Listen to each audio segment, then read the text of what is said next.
Quando isso começou a fluir mesmo e outras pessoas passaram a perceber, eu falei, opa, então eu acertei em algum ponto. Estou fazendo algo certo. Aqui tem poder. Aqui tem poder. Então, como a bruxaria ela fala sobre poder, era um poder instigar outras consciências a acessar o que eu também acessava. Agora! Este é Vortex Chaoscast.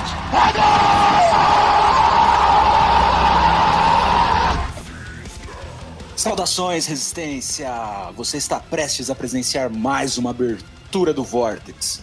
Nesse clima de 2019, mais resistência do que nunca. Eu sou o Gelo e nesse programa nós vamos pintar o 777.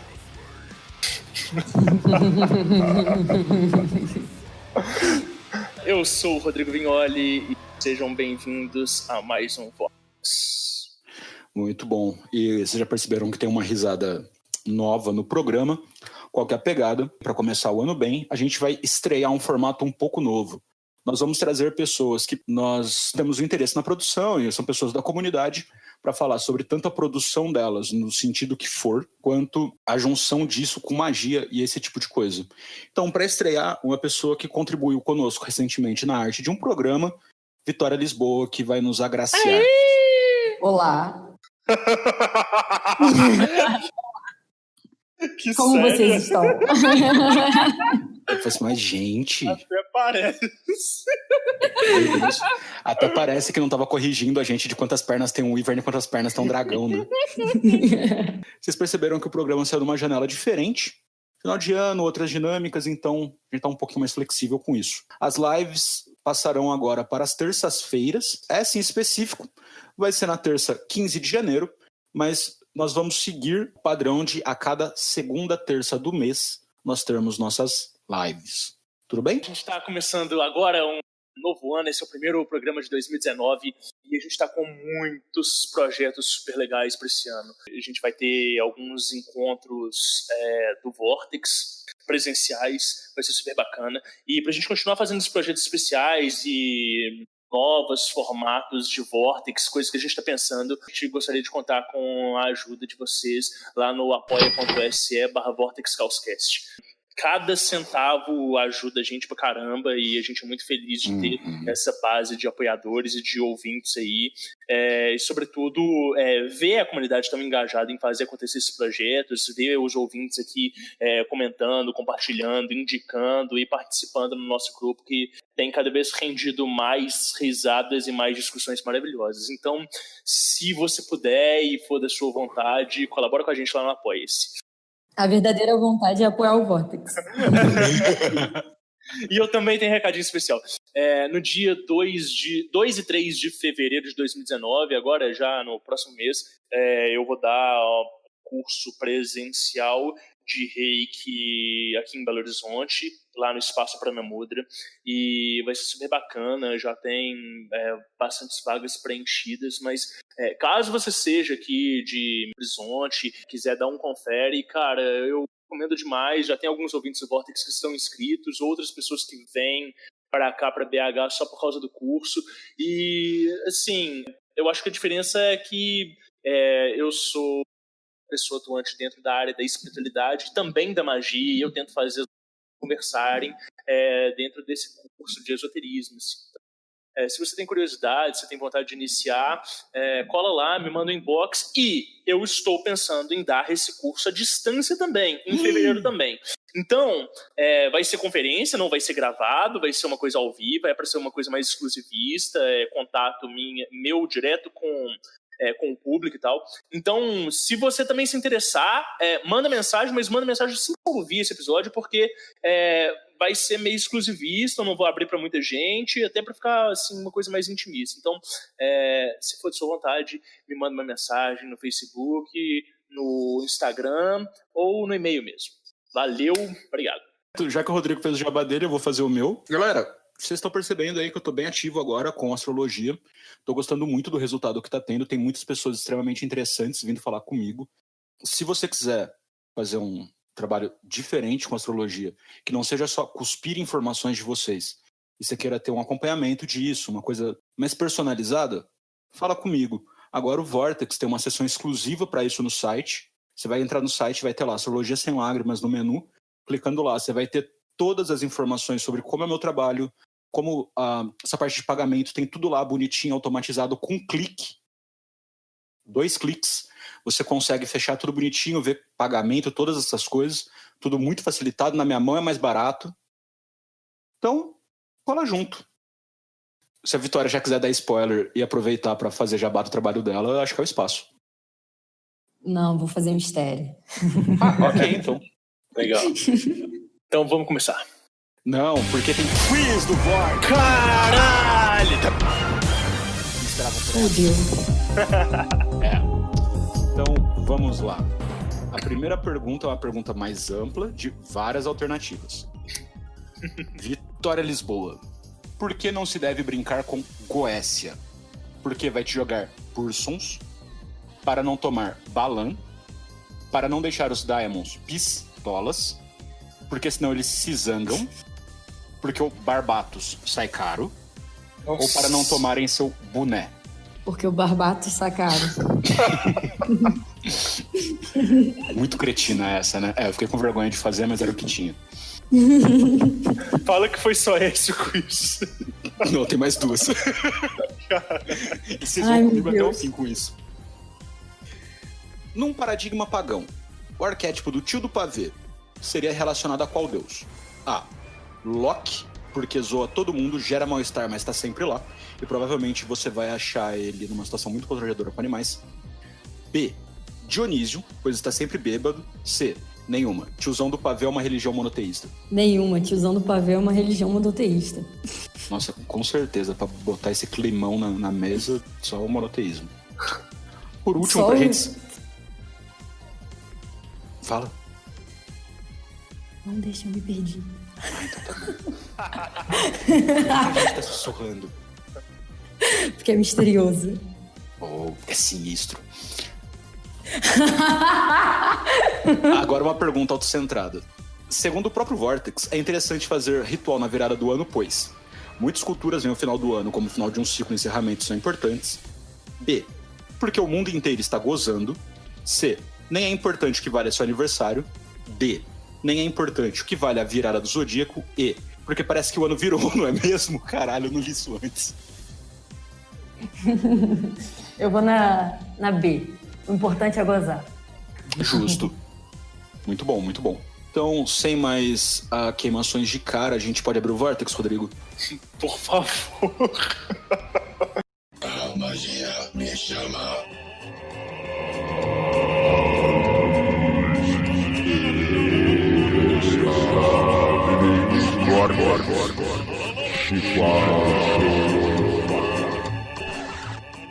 A era do homem chegou ao fim.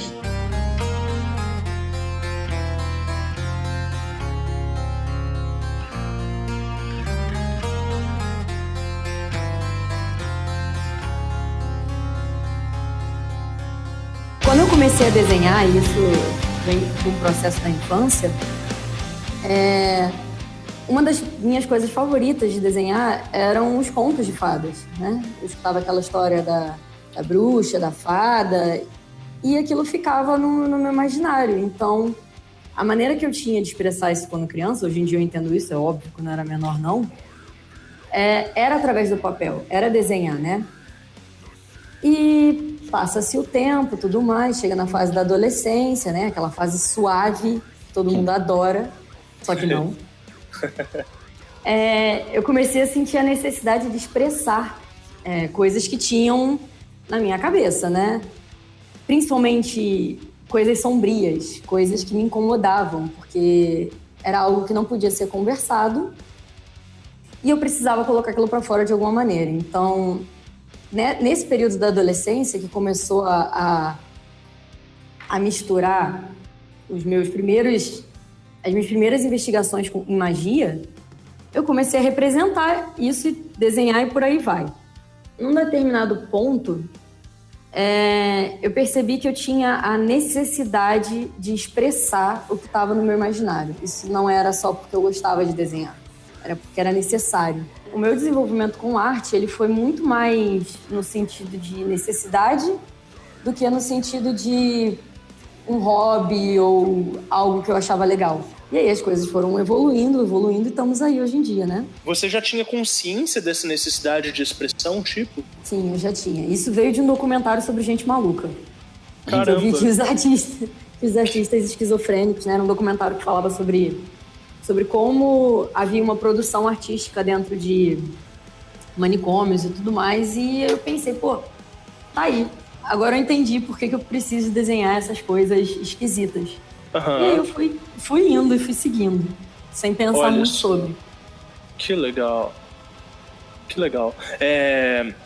Eu tenho um conhecido, um caso bem legal. Os pais dele mudavam muito de casa. E aí eles não tinham mobília nenhuma, não tinha nenhum tipo de móvel, só tinha cama para dormir e ponto. Nem mesa para jantar tinha. E aí, na infância dele, os pais não davam brinquedo. O presente que ele ganhava, que ele mais amava, era um bloco de folha de ofício e lápis e lápis cor e tal. E aí ele desenhava assim, a parede da casa, desenhava pra caramba e tal. E ele foi, tipo, meio que criado assim, saca? Tipo, o rolê dele era desenhar. E o cara, tipo, claro que virou um exímio desenhista, mas, tipo, ele não seguiu com isso, saca? Foi, tipo, parte da criação dele. E eu vejo que isso ressoa demais na personalidade dele, no sentido de ser uma pessoa, assim, observadora. Não é exatamente uma pessoa introspectiva, mas é muito observadora, muito perspicaz, assim. Então, eu sempre penso, assim, que o excesso de produção artística nos dá certos componentes psíquicos que são muito proveitosos, assim, para uma percepção intelectual, enfim. Falei demais. Foi a maneira dele de se conectar com a realidade, né? De se manter próximo da realidade. Eu acho que o artista, quando ele expressa no início, né? Quando ele começa ali na infância, essas primeiras investigações com a capacidade de pintar, ele também está expressando a capacidade dele de interpretar e simbolizar o mundo. Se a gente for parar para pensar nos homens das cavernas, a primeira manifestação intelectual do homem são as pinturas. Né? São os traços, são os desenhos. Então, eu acho que são raros casos de artistas que não começam esse processo na infância, porque são as primeiras investigações da abstração, né? De como ele vê e interpreta o mundo. Isso é muito legal, isso que você coloca, do processo de simbolizar o mundo, porque é quase que o princípio da magia, né? Na verdade, esse processo de simbolizar o mundo nos dá uma capacidade de síntese, né? Uma capacidade de análise, uma capacidade de compreensão da realidade, que ela é diferente da usual, assim. Ela vai além das palavras, né? Isso, e aí se a palavra também é símbolo, é uma nova forma de expressar, e quanto mais você se expressa, mais peças você tem para compor o seu túnel de realidade, né? Aquele quadro completo e tal. Então, é bem interessante pensar assim, o quanto que essa produção visual, né? Ela traz pra gente novas percepções de realidade e novos componentes, né? Novas propriedades, assim, para nossa consciência, assim. Ela puxa muito essa questão de você expressar o que não é expressável por palavras, né? O que você não consegue colocar em palavras, normalmente ele cabe como uma imagem. E aí, se a gente for pensar em processo de abstração do artista, né? E artista aí colocando qualquer pessoa que produz qualquer forma de figura ou arte, ele está expressando o que as palavras não tocam. Então, aquela frase clássica de uma imagem conta mais do que 1000 palavras, ela cai muito dentro disso, né? Porque ela expressa processos imaginativos que não seriam possíveis de serem explicados ou até mesmo categorizados através da imagem, né? Então você coloca literalmente algo que está abstrato e não é tátil com palavras em imagens. Então eu acredito que esse processo ele começa muito na infância. E quando o artista ele carrega isso para a vida dele, e ele começa a trabalhar mesmo com arte, quando ele se profissionaliza, quando ele leva mais para o âmbito profissional, ele traz essa essência que vem lá da infância, né? Que é você expressar o inexpressável.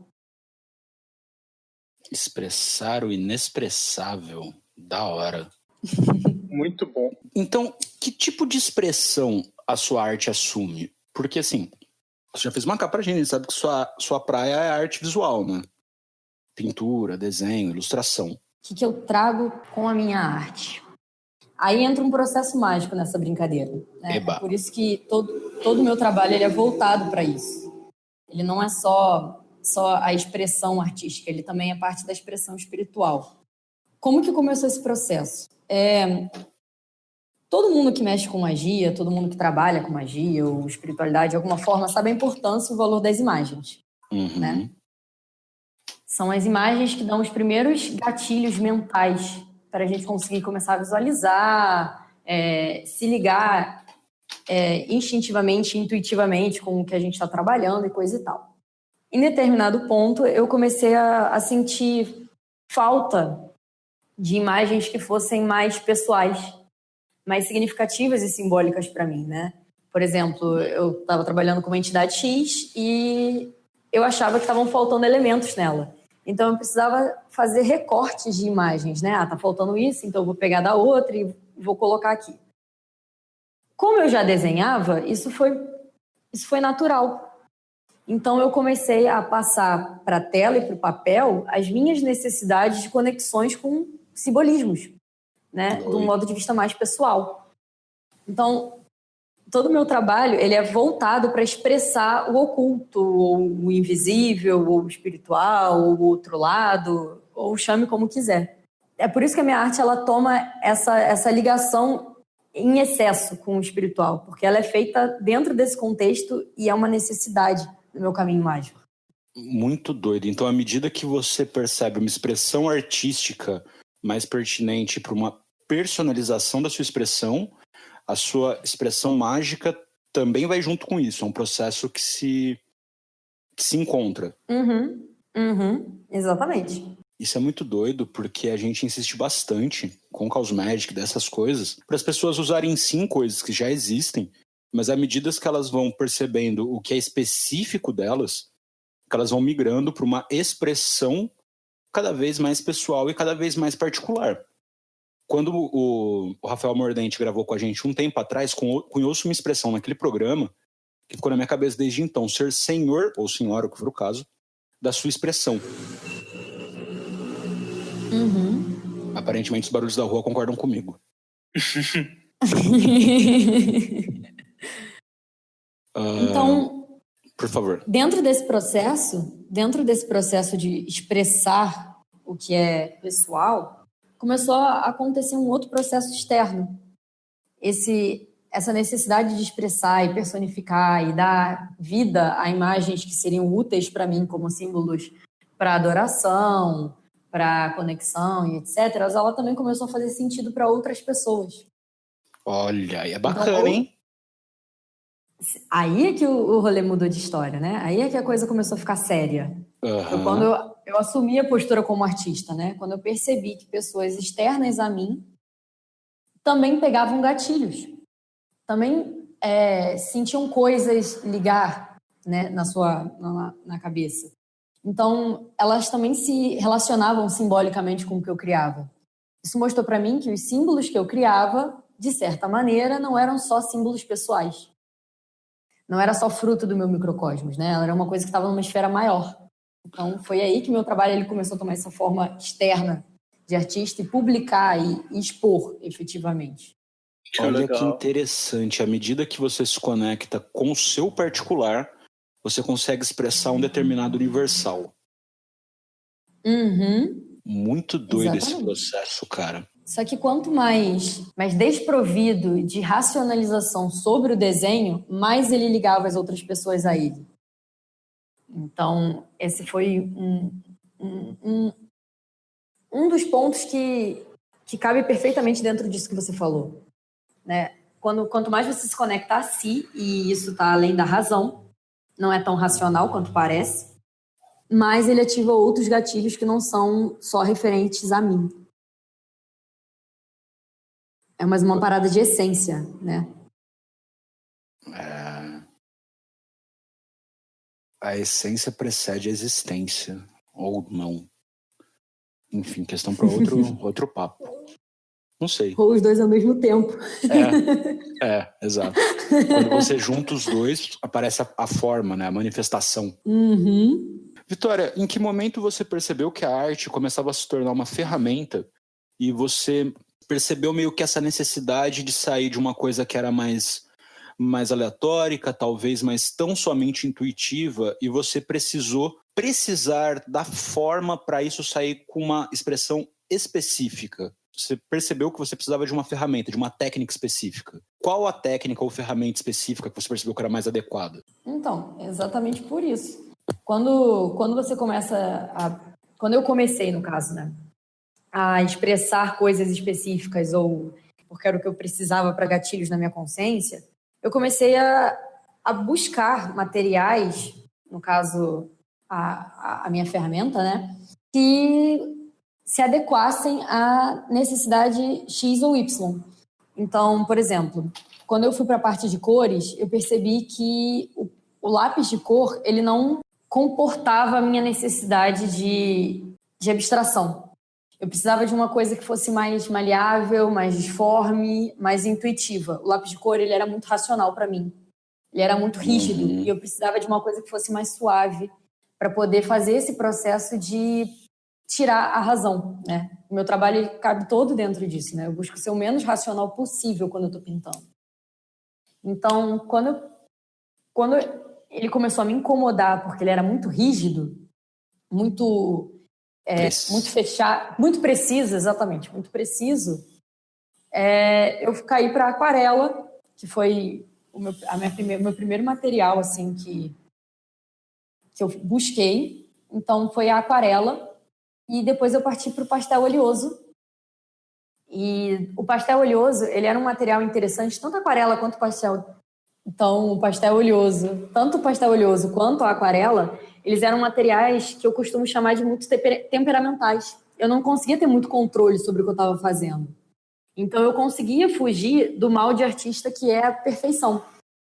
Né? Você está sempre tentando buscar uma perfeição ou expor perfeitamente uma ideia, mesmo que a ideia seja não ser perfeito. Então, com esses materiais, eu conseguia dar margem para liberar ou para soltar coisas que estivessem no meu inconsciente, porque o processo artístico ele não era só expressar símbolos que eu precisasse.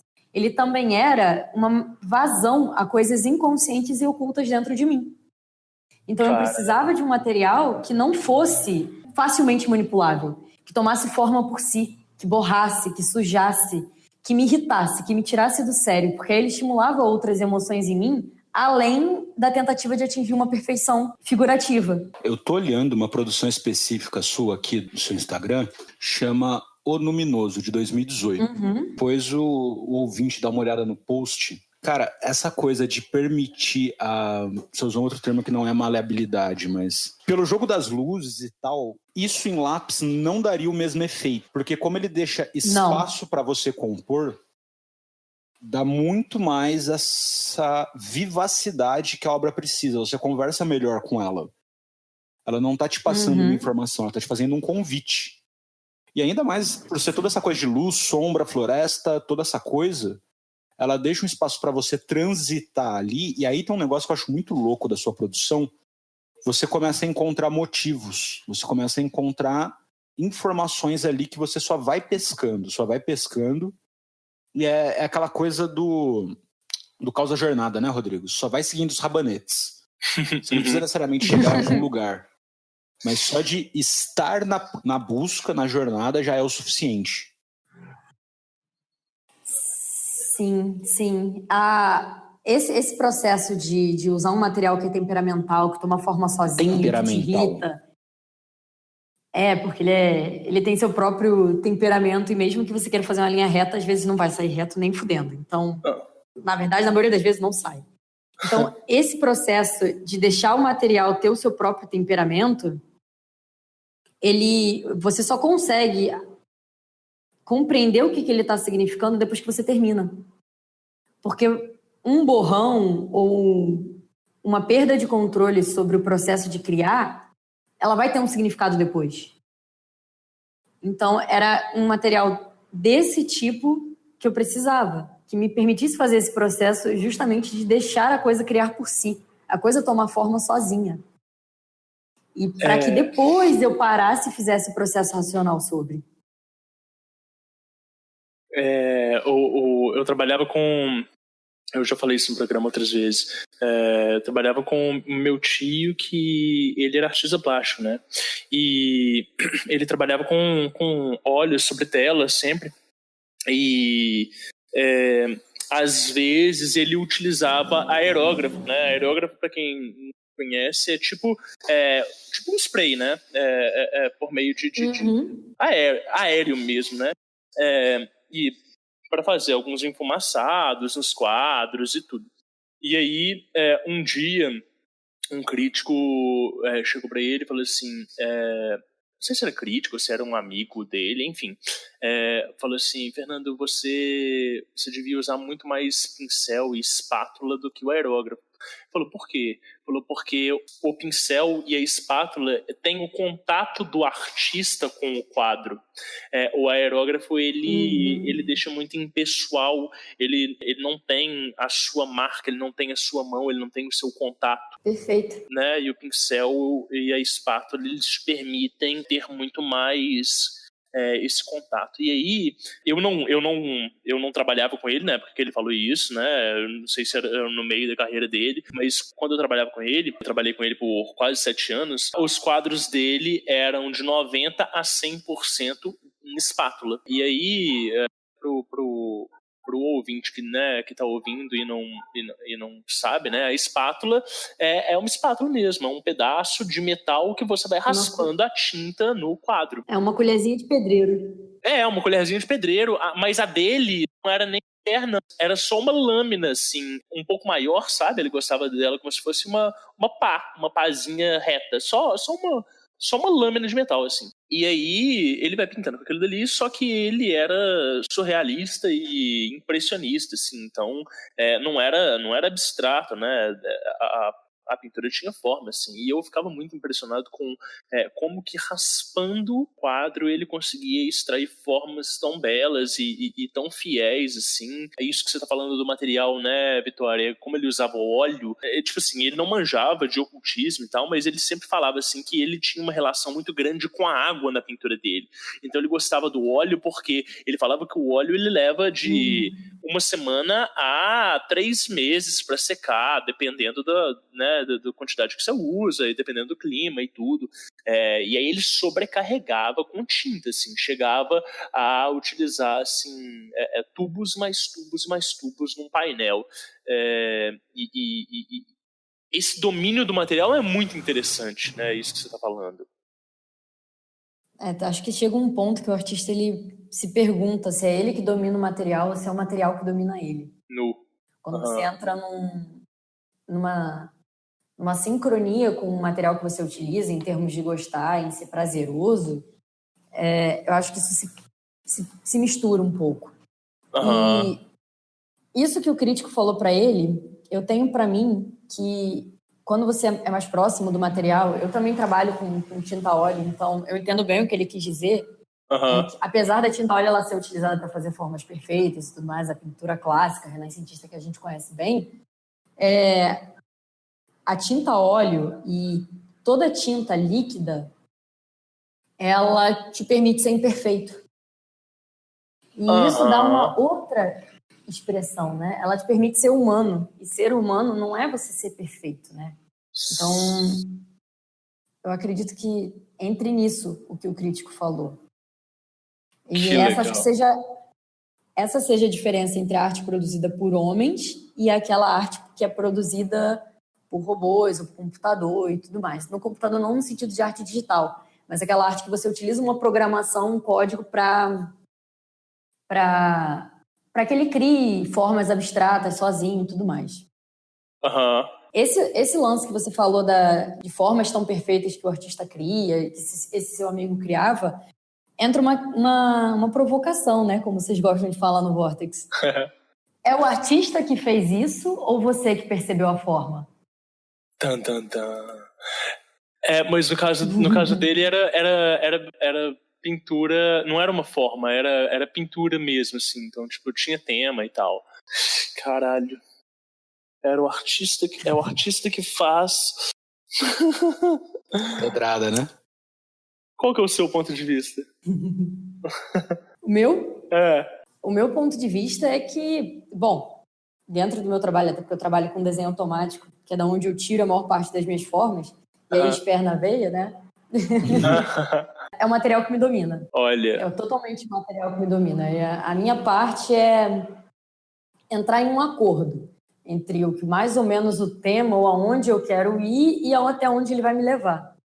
Então a gente tem um acordo, uma parceria. O material mesmo, não é outra coisa, é o material. O material e outras coisas, né? Entendi. Mas do ponto de vista técnico, é o material.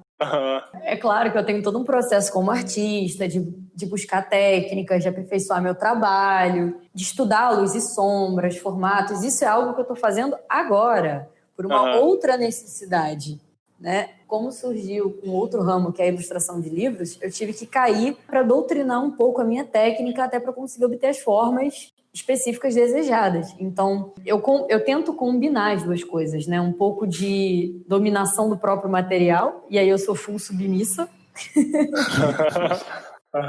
e um pouco da minha dominação sobre a minha técnica, né? Que é para expressar e até melhorar. Porque rola uma parada muito interessante quando você é artista, que é você precisa ter ferramentas para que o próprio material se expresse.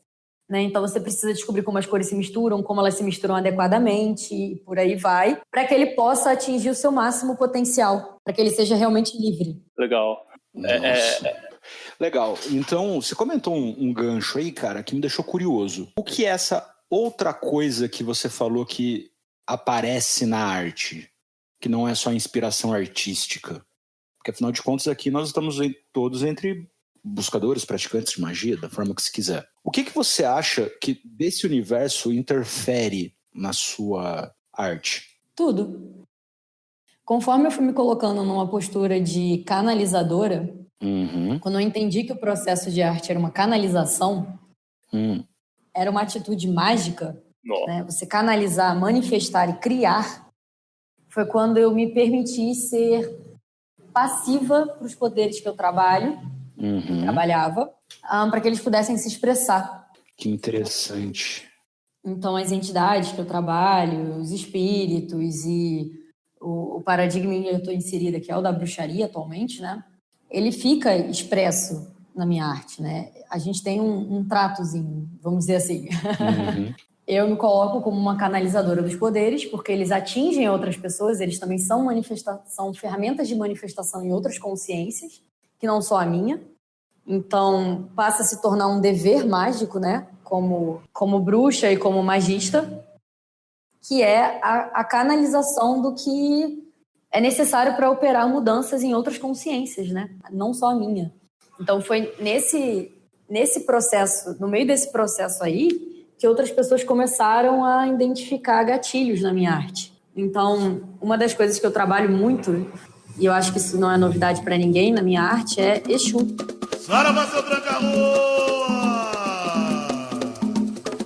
Então, como que começou esse processo? Quando aquelas clássicas imagens clichê de Exu e Pombagira já não serviam para mim. Bacana. Eu precisava de algo que expressasse o que era o meu contato ritualístico e o meu contato espiritual com os Exus e com as Pombagiras. Né? A questão de ter muito fogo, de ter muito carvão, de ter muita fumaça e queimação. Satanás, essas coisas na que minha você gosta. arte. satanás e capetas, então eu precisava de algo que era mais próximo a isso, né? Então, quando isso começou a fluir mesmo e outras pessoas passaram a perceber, eu falei, opa, então eu acertei em algum ponto. Estou fazendo algo certo. Aqui tem poder. Aqui tem poder. Então, como a bruxaria ela fala sobre poder, era um poder instigar outras consciências a acessar o que eu também acessava. Interessantíssimo. Que doido. E aí, você falou assim que você mandou a provocação. Se a forma ela é o artista quem propõe, né, é ele quem faz, ou se é a pessoa que enxerga. E na hora que você ilustra uma dessas consciências, né, que um terceiro tem acesso àquela consciência, então, é você mostrando essa consciência para o mundo, é o terceiro acessando essa consciência no seu trabalho, ou é essa consciência se apresentando por meio do seu trabalho? São os três ao mesmo tempo. É totalmente os três ao mesmo tempo, porque você tem a minha parte pessoal, e aí quando você faz a canalização no sentido mágico, né, no sentido espiritual, de um poder ou de uma inteligência, é claro que vão vir questões inconscientes suas, a sua própria técnica, a particularidade do artista, né, da mão cri-cri, afinal de contas a mão cri-cri é minha, mas ela vem sobre uma inspiração que ela não é só interna, ela é externa a mim também. Então, quando eu consigo unir essas duas coisas, e aí eu apresento esse trabalho para uma terceira pessoa e ela é capaz de identificar aquilo, mesmo sem que eu tenha que dizer para ela o que é, você percebe que os três estão funcionando. Então, sim, é uma união tripla, né? Não seria em si se não tivesse um terceiro para observar e falar, porra, é isso mesmo. E sabe o que parece? Lembra muito um papel de sacerdote, né? No sentido de que você está apresentando por meio da arte aquela consciência para outras pessoas. Sim e não. Adoro quando as pessoas discordam de você, Rodrigo. Quando você tem um artesão que faz uma imagem, ele está fazendo um ofício de sacerdócio ou ele está fazendo um ofício de artífice? Ele está fazendo um ofício de artífice, né? Então, quando você fala que a arte, como no sentido mágico, né, a arte atemporal, a arte do ferreiro, e isso se relaciona muito com a bruxaria. Craft, né? É o fazer. Sim, craft vem disso, né? Então, quando você se coloca como um artífice, você está numa função que é expressar a arte e criar a arte. Porque o que você faz do outro lado também é uma arte. Então, você entra muito mais no papel de artífice. E aí tem vários gatilhos, várias analogias que dá para puxar disso. Hefesto, o ferreiro, que é um clássico, né, desse paradigma da bruxaria, né? Que é o dom de você mexer na realidade e alterar a realidade no sentido dela se tornar uma ferramenta. Então, por isso que eu vejo muito mais como um artífice, né? Como é que é a palavra? Eu esqueci a palavra. Um ofício de artífice mesmo do que um sacerdócio em si, né? Porque um sacerdócio ele te coloca dentro de um dogma específico, dentro de uma ritualística específica, dentro de uma conjunção de regras específica, você serve a uma entidade específica em si, e no caso do artífice não, ele está servindo a ele mesmo e ao que ele quer utilizar da realidade como ferramenta para o propósito dele, entendeu? Então é por isso que eu não concordo muito com o papel de sacerdócio, e sim de artífice. Entendi. Cara, é que daí dá pra puxar um monte de coisa, porque, ó, se a gente pensa nessa questão do fazer e do artífice e não do sacerdote, a gente já consegue pensar numa coisa que é, como o seu próprio trabalho demonstrou, uma atividade marginal. Porque não é obrigatório, não é uma coisa como, por exemplo, vamos supor a Estela da Revelação de Telema, essas coisas. Não é algo que vai se tornar centro de um culto.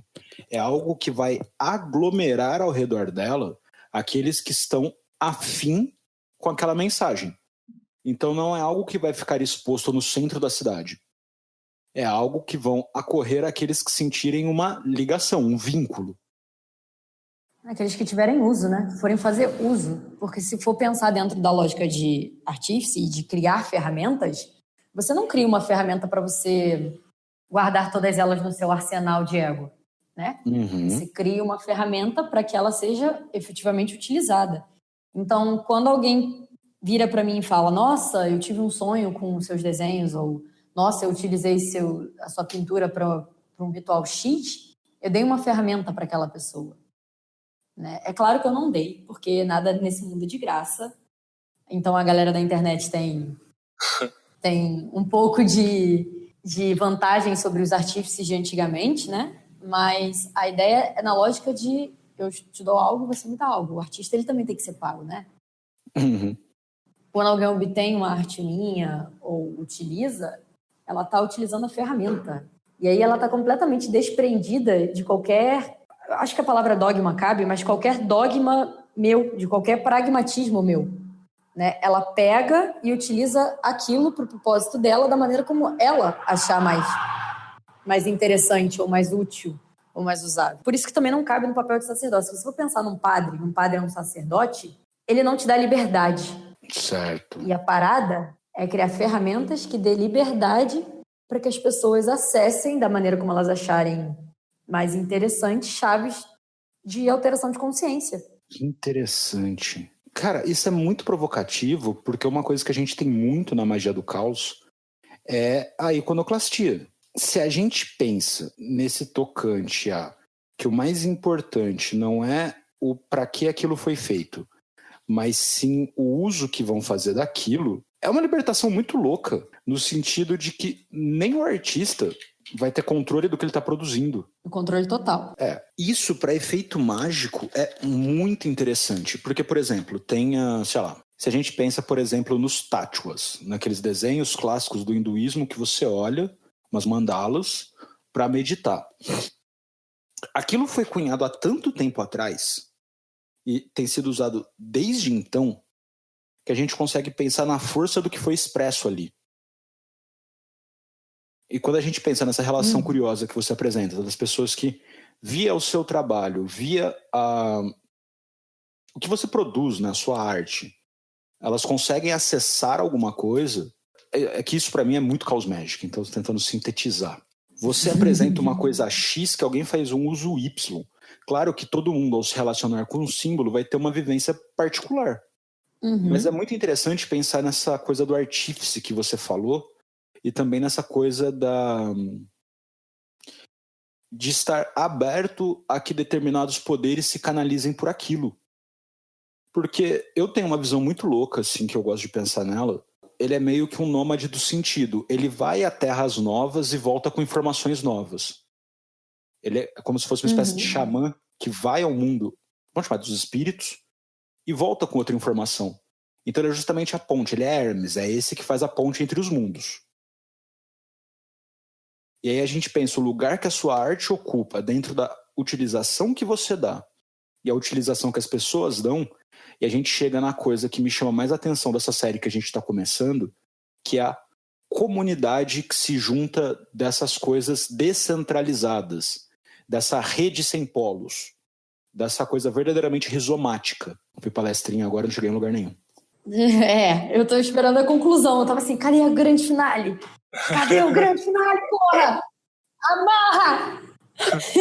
É só uma impressão do tipo, a comunidade em si tem recursos dentro dela que ela precisa explorar e conhecer. Que é justamente o motivo dessa série, que nós consigamos ver coisas que já estão entre nós e nós não estamos percebendo. Manja? É a questão do... Você utiliza uma imagem, seja uma imagem... Vamos colocar num exemplo simples aí, no catolicismo. Você tem as imagens dos santinhos, que ela vai te dar uma relação... Aí a palavra-chave é sentimento, né? Você vai ter uma ligação sentimental, emocional com a imagem do Santo X. Alguém teve que fazer aquela imagem. Foi o padre? Não. Atualmente. Antigamente, sim. Uhum. Mas atualmente não é o padre que pinta a imagem. Não é o padre que faz a imagem. Num contexto antigo, sim, era o padre que fazia, eram os monges e tudo mais, até porque para ter acesso a esses materiais era difícil e tal. Então, quando você tem a democratização dos materiais de arte, e aí uma terceira pessoa ela faz isso, qual o papel dela dentro do culto a não ser criar gatilhos em outras consciências? E como as pessoas se reúnem em volta disso, né? Que cai dentro do que você falou. Muito bacana, gostei. Alguém teve que fazer a imagem de Exu e Pombagira. Ela não necessariamente está dentro do teu terreiro, da tua casa. As imagens de... A não ser... Aí tem um caso muito específico, a não ser os monges budistas e as imagens dos Budas, dos Dharmapalas e tudo mais. Aquelas são construídas dentro do contexto do monastério. E aí dá até para a gente pensar na diferença entre a imagem criada por uma pessoa que está inserida dentro daquele paradigma e a imagem criada externamente. Ela toma uma outra forma quando ela é feita por alguém de dentro do culto, né? Uhum. Então, quando você tem um artista que é não só um artista, apesar de toda essa brisa que a gente está falando e tudo mais, mas ele também está inserido e trabalha efetivamente com aquilo, vai tomar uma outra proporção mágica. É só você... Para quem pratica budismo, as imagens dos Budas e dos Dharmapalas é um negócio surreal. E são utilizadas as mesmas imagens há um tempão, né? E elas são criadas dentro de um contexto ritualístico, elas são criadas dentro de uma simbologia específica e de uma influência X e tal. Então, quando você consegue unir as duas coisas, que é tanto o trabalho de manifestação do artista, no sentido desprovido de espiritualidade, com o sentido espiritual, aquilo vai tomar uma outra potência, aquilo se torna um ponto de poder. É por isso que as imagens mais antigas dos santos católicos, elas são mais... Para quem trabalha com heresia, e aí eu me incluo nessa caixinha, as imagens dos santos antigas, elas são muito mais fortes para mim do que as imagens novas, as imagens digitais. Elas têm muito mais poder e algo que não dá para você descrever a não ser intuitivamente. Você basicamente se reconhece o poder na imagem sem saber o porquê. Mas não tem um porquê. O porquê é porque o cara que fez aquilo estava inserido dentro de uma canalização mágica. A gente está falando que padres eram mágicos e monges eram mágicos agora também. Heresia. Adoro. Então, aquilo dali foi um ponto de poder, foi utilizado para ser um ponto de poder, foi feito sobre o contexto de ser utilizado para invocações e evocações. Então faz sentido porque uma comunidade se reúne em torno de uma imagem X ou Y, né? Uhum. Nossa, que bom que você conseguiu explicar para mim o que eu estava pensando. Fico muito feliz. Rod tá só quieto, brisando, a impressão minha. Tô pensando aqui. Eu tô raciocinando. Mas é porque tá massa a troca de ideia. Cara, muito bacana essa trocação sobre a sua arte em si. Vitória, eu queria que você falasse um pouco sobre as suas referências. Qual arte Vitória consome? Qual arte Vitória acha uma boa arte? A arte que Vitória consome é a arte do caos da internet. Internet é um bagulho louco, porque você tem diversos tipos de arte sendo feitas por diversos tipos de pessoas diferentes. Eu acho que eu seria uma consumidora obsessiva de arte. Né? E indiscriminada. Eu acho que seria meio por aí, porque você tem diversos artistas publicando diversos tipos de trabalhos diferentes e você acaba sendo exposto a uma infinidade de estilos, formas, jeitos e tudo mais. Então, eu acho que tentar categorizar isso e dizer qual tipo seria muito complicado. Mas se tem como inspiração para o meu trabalho, seria surrealismo. Surrealismo e manifestação inconsciente de malucos. Eu acho que seria esse o tipo de arte que eu consumo. Bom, como é que você faz? Porque você falou do papel de artífice, né, e de servir como papel de canalização. E aí, como é que você faz magia com arte? Tan, tan, tan. eu adoro a síntese do Rodrigo. Como que eu faço magia com arte? Fazer magia com arte já é magia a partir do momento que você senta, pega um papel e uma caneta. Você já está fazendo magia ali. Você já está manifestando coisas. Uhum. Então, existem categorias do que eu vou fazer. Eu vou dividir assim, entre quando eu quero expressar algo interno, porque eu preciso trazer a minha consciência a algo. É um tipo de fazer mágico que eu faço. Esse tem um caráter mais individual e pessoal. Eu não costumo publicar essas artes. Né? São artes de processos internos. E aí eu curto muito para trabalhar sombras. Porque sombras e sentimentos ruins, ou algo que está me incomodando como ansiedade, ou irritação, ou tristeza, ou algo do tipo. Então, quando eu preciso entender da onde que está vindo uma emoção X e eu não tá rolando nada da minha vida que explique o porquê daquela emoção X, eu recorro ao papel e ao nanquim, né? Eu recorro às vezes ao pastel oleoso, às vezes aquarela, depende do mood do dia.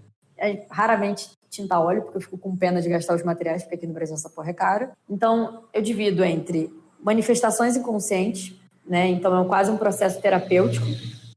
Eu simplesmente sento, e aí é emoção, mão solta, música e riscar aleatoriamente.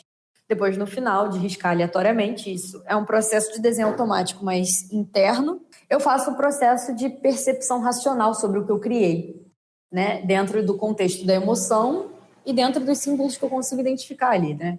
Então, se eu percebo figuras femininas, se eu percebo figuras masculinas, se eu percebo se alguém não está tocando o chão, por que não está tocando o chão, por que tem um buraco no peito, eu começo a me indagar sobre a minha criação, né? Legal. Isso, lógico, que depois do processo artístico. Uhum. É basicamente sentar e botar para fora. É um vomitar de emoções sem forma, razão ou sentido.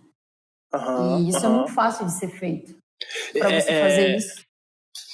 Desculpa, pode terminar, desculpa. E isso é fácil de ser feito, né? É só você soltar, não pensar sobre o que você está fazendo e deixa o processo de pensar sobre depois. Esse é... Vai, fala. E é muito legal, porque eu sempre coloco isso para os meus pacientes, que a gente precisa expressar, a gente precisa ter de alguma forma de colocar para fora a quantidade de informações que a gente consome, né? Uhum. E aí eu vejo assim, a expressão como fazendo esse papel importantíssimo de limpar o inconsciente. O Bernardo, que já participou aqui com a gente, o Haribaga, ele fala muito que dentro da psicanálise, né, depois que você acaba de ouvir um cliente, você precisa anotar aquilo dali, não porque você vai precisar daquelas memórias depois, mas justamente para limpar o seu inconsciente, o seu subconsciente, daquela quantidade de informações da sessão dos outros que fica impregnado em si. Eu sempre falo assim para os meus clientes que da importância de colocar para fora, porque a gente consome informação o tempo inteiro, e se a gente não coloca para fora, aquilo dali vai se tornar... É igual o intestino da gente, né? Uma hora você precisa ir cagar. Exatamente. E às vezes você caga pela boca e nem sabe, né? Então, acho que o papel da expressão é muito importante. Aliás, é muito interessante da gente falar isso sobre essa metáfora do intestino e de cagar pela boca, porque... Cara, é um pouco delicado o que eu vou colocar, mas a gente vê assim, que as pessoas que mais têm opiniões conservadoras e rígidas, e aí eu tô colocando conservadorismo como sinônimo de rigidez, são as pessoas que são mais travadas com couraças energéticas, um termo que eu pego emprestado lá da terapia haitiana, né, do orgone que ele está estagnado, né? Energia estagnada, bloqueio, né? E aí que vai estar associado diretamente com a criatividade. Então, necessariamente, a pessoa que tem falta de criatividade, ela tem dificuldade de mobilização energética em si, tá? E ela vai ter maior propensão para ter couraças energéticas, e aí se a gente forçar um pouquinho, a gente chega lá nas opiniões conservadoras, e aquela visão de mundo estreito, aquilo que o Robert Anton Wilson fala no Ascensão de Prometeus, das cunhagens confortáveis, que mesmo que você apresente um argumento completamente lógico, plausível, a pessoa não vai aceitar, porque ela prefere pensar com a emoção, né, esse é meu tom de realidade, eu prefiro não pensar a respeito disso, porque eu estou na minha zona de conforto, do que realmente se adaptar àquilo que faz mais sentido de fato. Então, a arte como emancipadora dos nossos sentimentos. Eu viajo... Ela cumpre a função de trazer a consciência que está inconsciente, né? Se a gente for parar para pensar, e aí eu parto da opinião de que o inconsciente ou o subconsciente também é uma lixeirinha, né? Tem muito da nossa lixeirinha ali. Total. Se você não traz a consciência, se você não expressa, se você não consegue compreender o que está oculto, né? A sua visão racional, você obviamente não vai conseguir lidar com aquilo em outras situações da sua vida. Então, um exemplo disso é a raiva. Uma pessoa que não consegue lidar com a sua raiva, ou não compreender que gatilhos fazem com que você fique com raiva, você ou suprime ou você tem excesso. E aí as duas coisas são ruins porque está expressando as duas coisas, que é uma incapacidade de lidar do porquê você se sente daquela maneira, né? Maravilhoso. E a arte, ela entra nesse papel de trazer à consciência o que é inconsciente de uma forma terapêutica, porque você não tem compromisso nenhum de ser bom ou ser perfeito ou fazer algo que é ideal ou ser algo que vai ser socialmente julgado como adequado. É um bagulho seu com você mesmo. Então você tem a possibilidade de expressar aquilo que socialmente você teria medo ou receio de ser mal visto. É o que faz a maioria das pessoas prenderem as suas emoções, né? Se isolarem dentro de si. Então, como mago, eu acho que isso aí é deverzinho de casa de todo mundo, né? E outra, né, velho? Tipo assim, tanto e aí a gente entra naquilo que você já colocou, que é tanto a arte tem esse poder de liberar o subconsciente, como ela tem também esse poder de fixar um símbolo externo no nosso inconsciente, né?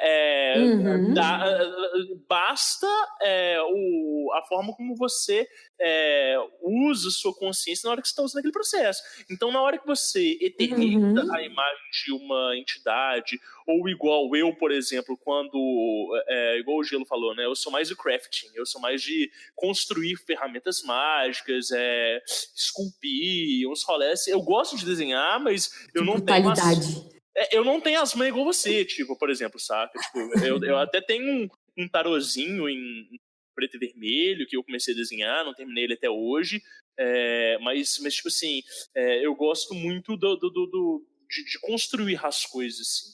E aí eu vejo, por exemplo, que quando eu pego um diagrama e desenho ele, igual os que me seguem lá no Instagram vão ver, eu postei recentemente, eu fiz o lamen, né, aquele lamen cabalístico com os 72 nomes de Deus, as 22 letras do alfabeto hebraico, em hebraico e tal. Na hora que você esculpe aquilo dali, que você faz o desenho, que você faz aquele projeto, você internaliza grande parte daquela chave de acesso àquele sistema, né? Então, assim, é a mesma coisa que você desenhar um ponto riscado, por exemplo, na hora que você desenha, pinta e coloca a expressão artística, a estética naquilo dali, né? Que não é só um rabisco, não é só uma chave de acesso. Na hora que você coloca a estética naquilo dali, você satura aquilo dali com uma energia que ela não é só visual. A estética, eu diria que ela é uma meta-percepção. Ela é uma percepção da percepção. Então, é como se fosse uma combinação energética. E aí você consegue energizar aquilo dali, intensificar a potência daquilo dali com muito mais força, né? Eu gosto... Você sabe o que... Você sabe o que significa o fato de você preferir moldar e esculpir coisas do que desenhar e pintar, né? Não, me conta. Aí é uma opinião pessoal, eu não sei como vai encaixar na sua vida, mas Sim. Você está dentro de um trabalho de mão direita. Na maior parte, confere? Você está dentro da lógica de esculpir e criar e dar forma. Bota fé. Né? Você trabalha do processo de edificar coisas, de construir coisas, de lapidar, de dar uma forma grande útil, obra, né? para algo que é disforme e inútil. Sim, total. Tá. Que legal. Faz todo sentido a sua expressão artística. Sim. Não, e, por exemplo, que aí não vai estar tão ligado à arte especificamente, mas assim, uma das minhas especialidades mágicas é consagração e encantamento de objetos, assim. Então eu tenho uma facilidade muito grande para, tipo assim, pegar um objeto, uma pedrinha no meio da rua e transformar aquilo ali numa arma mágica, por exemplo. E isso aparece muito nas minhas confecções, assim, quando eu faço, né, não só quando eu recebo a encomenda de um Javamala, de uma pessoa que eu gosto, que eu vou fazer uma coisa específica para aquela pessoa e tal, mas assim, principalmente, velho, por exemplo, na minha casa, tá? Sei lá, eu quero assentar na minha sala um tipo de energia específica. Então, tipo, sei lá, eu pego o painel, ou vou pintar ele, na hora que eu tô pintando, na hora que eu tô preparando as tintas, na hora que eu tô ali, né, organizando o quadro, eu já tô colocando a intenção em cada um daqueles objetos, porque na hora que aquela pintura estiver pronta, né, na hora que aquela obra estiver pronta, ela vai estar aquilo dali. O processo de consagração dela é o processo de pintar, né? A pintura é a consagração, né? Quando você está consciente do que você está fazendo, né? Aquilo dali é o processo de consagração em si, né? Então, tornar a arte sagrada. Não, pode terminar. Terminei. Não, fala de novo. Isso. Tornar a arte sagrada enquanto você está ali com consciência focada naquele propósito ali, é muito mais fácil você construir a energia em cima daí. Então, às vezes, isso é muito legal, assim, uma coisa que eu acho muito legal, que é ir para alguma exposição de arte, ou então, tipo assim, ter um feedback de uma arte de uma pessoa que tem uma sensibilidade energética e espiritual maior. E aí você vai poder falar mais do que eu, enquanto produtora assim, mais massiva e tendo contato com outras pessoas que têm essa sensibilidade, qual que é a reação diante de cada tipo de trabalho, e como que as pessoas reagem assim, a um trabalho de limpeza do subconsciente para um trabalho que você fez especificamente para assentar uma energia mais sutil ou mais vigorosa, assim. Como é que você percebe a percepção das pessoas? Então, antes de entrar nessa questão, eu queria voltar lá naquela pergunta que você fez do processo ritualístico com a arte, né? Porque aí encaixa nisso que você estava falando agora. Quando eu crio uma tela ou uma pintura, ou um desenho que tem um propósito específico de ser um objeto ritualístico, onde vai ter uma canalização massiva e muito mais aberta para poderes que eu trabalho, aí é diferente. Por que é diferente? Porque existe todo um preparo, como você estava falando, da tinta, existe a consagração da tinta, existe a utilização de sangue na tinta, Aham. existe a mistura de óleos e ervas na tinta. Lembrando que tinta óleo, ela é solúvel em óleo, então você pode fazer óleos consagrados, misturar ao óleo de linhaça, que é utilizado para fazer a diluição da tinta óleo, e Isso. consagrar a tinta antes dela sequer ir para a tela. Então, E por isso que tinta é tão legal também. Não só o pastel. O pastel não me permite fazer isso, mas a tinta já me permite. Então, quando eu vou fazer esse processo de canalizar poderes específicos, aí eu utilizo várias coisas. Aí vai depender se é um trabalho que eu quero uma canalização mais limpa do poder em si, aí eu apelo para o desenho automático. Ou quando eu quero canalizar uma imagem X ou Y porque eu sonhei, porque eu vi, porque eu ouvi, porque eu recebi uma dicasinha assim para fazer e assado.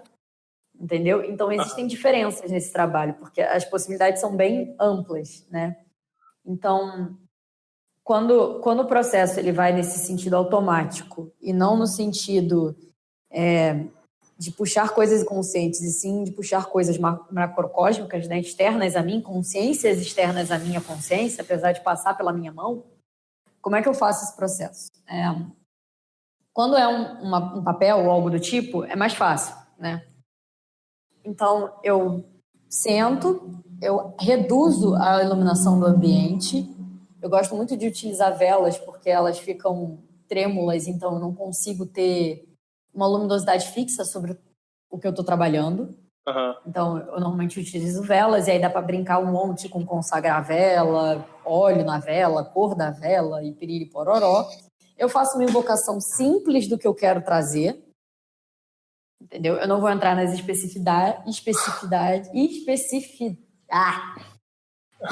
nas questões específicas da invocação, mas eu Senão a gente invoco. não dorme depois. Eu faço uma invocação simples do que eu quero trazer para a tela. Eu apago as luzes, acendo uma velinha e aí o bicho pega. Porque aí eu utilizo tanto a influência sonora quanto a falta de luminosidade para tirar minha atenção do papel. Então é uma maneira de tapear o meu racional, né, de permitir que as formas tornem formas sozinhas, efetivamente. Então, por exemplo, se eu vou fazer um Exu, eu boto um fone de ouvido com um ponto de Exu, mantenho a minha atenção, a minha mente racional focada no som, prestando atenção no batuque, no ritmo, no que quer que seja. O meu corpo começa a entrar nesse ritmo e eu começo a pintar seguindo o ritmo do que eu estou ouvindo, né? Isso pode ser um mantra, isso pode ser um ponto. Eu prefiro fazer ponto porque, bem, né? Muito mais fácil, né? Então, muito mais fácil. Então, eu tenho vários componentes ritualísticos que me deixando diretamente ligada com o que eu quero canalizar. E aí eu reduzo a minha consciência ao máximo. Isso dá para fazer com luz, isso dá para fazer sem dormir. É maravilhoso, recomendo. Só não reclamem depois. Ficar 3 dias sem dormir ou 2 dias sem dormir. Meu Deus do céu. E pintar. Ou um jejum, ou sono interrompido, ou estresse, extremo de estresse, né? Ou dor, ou pintar sobre dor, ou pintar numa situação em que o seu corpo está extremamente cansado e a sua mente não consegue, o tico e o teco não batem muito bem. Então, todas essas maneiras são maneiras de você entrar num estado de consciência alterado em que a sua razão fica suprimida. Uhum. E aí a manifestação disso, ela vem para a tela, né? Então você suprime, bota seu foco mental na música ou na dança que o fogo faz no papel e só vai, né? Depois você acende as luzes, reza um Pai Nosso, brincadeira. E vai dormir. Tipo, nem pega muito o processo de racionalizar sobre, porque você ainda vai estar sobre uma influência não muito racional. Então você pega, vai dormir, aí rolam sonhos muito bacanas nessa brincadeira. No dia seguinte você acorda e dá de cara com o que você fez. Normalmente você nem lembra direito o que você pintou. Então passa a ser uma surpresa. Então aí eu me torno observadora também, entendeu? Então nossa, dá para brincar muito com isso. Dos que eu já fiz foi consagração da tinta, com pó, terra, pó de osso, pó de ervas, óleos, e por aí vai, e aí você pode consagrar do jeito que você quiser. Eu tenho o meu jeito específico, que eu não vou revelar. Você consagra a tela, faz todo esse ritual, e no dia seguinte, você faz aquela consagração finalzinha racional só para fechar. Só pra dar um conforto pra mente consciente, né? Só pra dar um, tá bom, você também fez alguma coisa. E aí tem várias maneiras de fazer isso, né? Tem como você inspirar uma coisa específica, por exemplo, botar no sentido de uma pombagira. Quando você faz uma imagem de uma pombagira X, você vai botar o ponto da pombagira X, vai reduzir sua consciência e vai fazer. O que dá para fazer nessa brincadeira? Se você quiser algo mais racional para que também sirva para outras pessoas e não só para você, você colhe, e isso o Sper cita no artigo dele sobre desenho automático, você colhe embriões de ideias, né? Eles estão desprovidos daquela ideia que o artista tem sobre o perfeccionismo. Então você colhe um embrião cru, instintivo, e trabalha em cima dele dando formas racionais que vão ser mais fáceis de serem pescadas, né? Você trabalha com o estético depois. Sim, você legal. cria, e isso é ótimo para surrealismo e por aí vai. Então tem um milhão de usos. Eu tenho duas perguntas. A primeira é você já, tipo assim, normalmente os seus desenhos são voluntários, tipo, vou desenhar tal coisa, ou já rolou caso, por exemplo, da galera, e quando eu falo galera, entendam, tipo assim, plano espiritual, guias, mestres, mentores ou entidades que te acompanham, virar e falar assim, ó, você vai desenhar tal coisa, vai fazer desse jeito assim, eu quero assim. Olha, com o passar do tempo eu percebi que as duas coisas dão no mesmo. Entendi. Por quê? Porque a sua vontade que você acha que é sua originalmente, na verdade ela é mais induzida do que sua, tipo. Porque claro que tem situações em que eu falo, nossa, eu quero desenhar uma casinha florida. Aí eu vou lá e desenho uma casinha florida e fico feliz. Sim. Mas tem situações, e é onde partem os meus desenhos que eu mais gosto, as pinturas que a galera que achou mais significativa, começou mais ou menos assim. Eu tava, sei lá, vendo televisão, mexendo no computador, e do nada começou a bater uma inquietação absurda de preciso desenhar, preciso desenhar, preciso desenhar, preciso desenhar. É uma coisa assim absurda de você se sentir incomodado, realmente incomodado. E aí eu falo, ok, então, eu não vou brigar com isso, eu vou sentar e vou desenhar. E aí o negócio sai.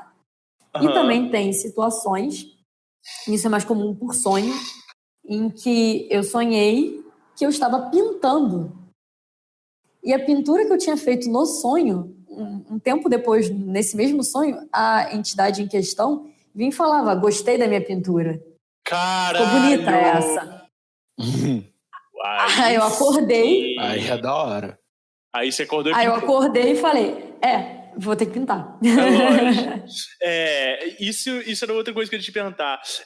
Você já, tipo assim, por exemplo, né, essa questão que você sonhou que você pintou e pintou. Na hora que você foi ver, assim, eu não sei se geralmente você tem você tem esse hábito de pesquisar pela imagética das entidades, mas a gente vê, por exemplo, nessas figuras esculpidas que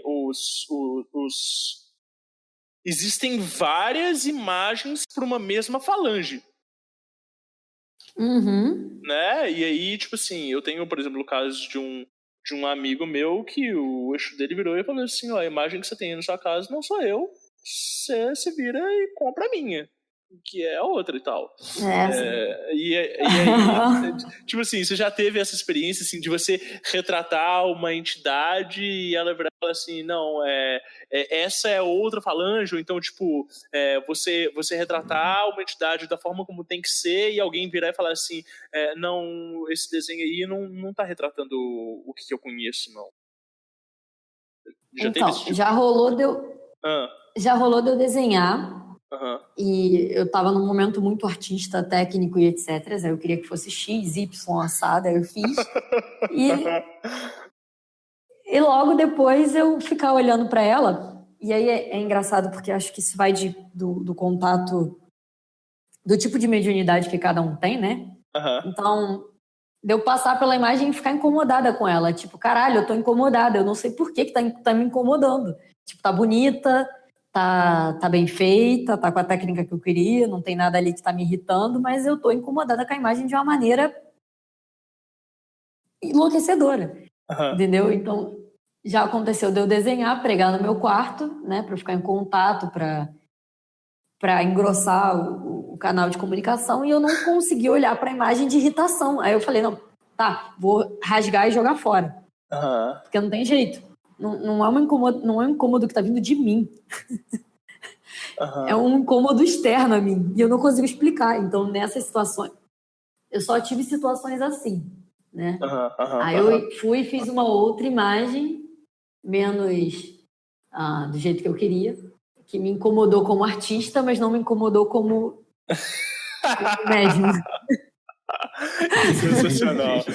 Eu te pergunto isso da realidade, porque assim, os últimos trabalhos artísticos que eu fiz foram assim, tô lá no templo tranquilo, fazendo as minhas práticas, senta e vai fazer isso.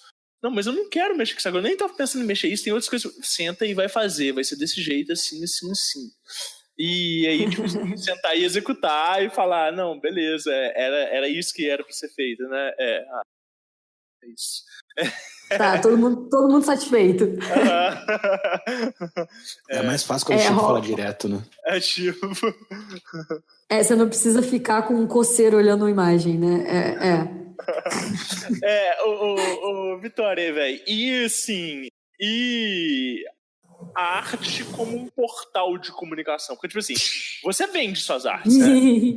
Você produz, ela tá imbuída de uma carga energética, às vezes consciente, às vezes inconsciente, mas aquilo dali tá disponível para outras pessoas comprarem o material que achar bonito ou encomendar alguma coisa sua. E aí? E quando é uma produção sua que ela tem algum conteúdo mágico e que alguém vai comprar? Você tem um processo de desligamento, de desconsagração daquilo dali?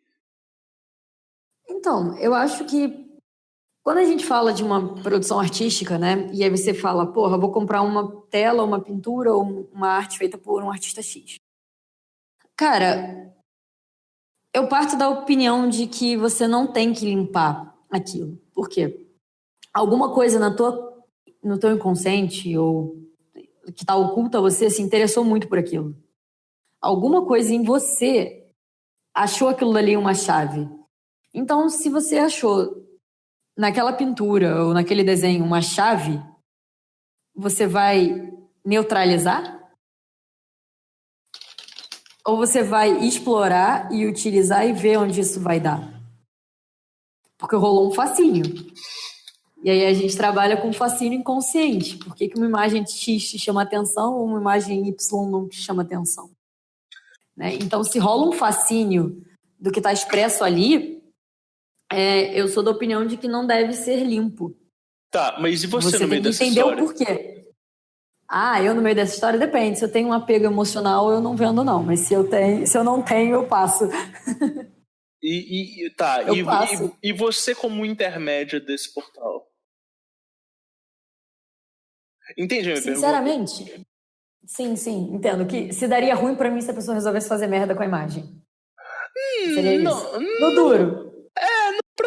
Não pra você, tipo assim, como se fosse respingar no C, não, mas no sentido de, tipo assim, de sei lá, você ser um porta-voz de uma passagem pra uma pessoa, assim, tipo.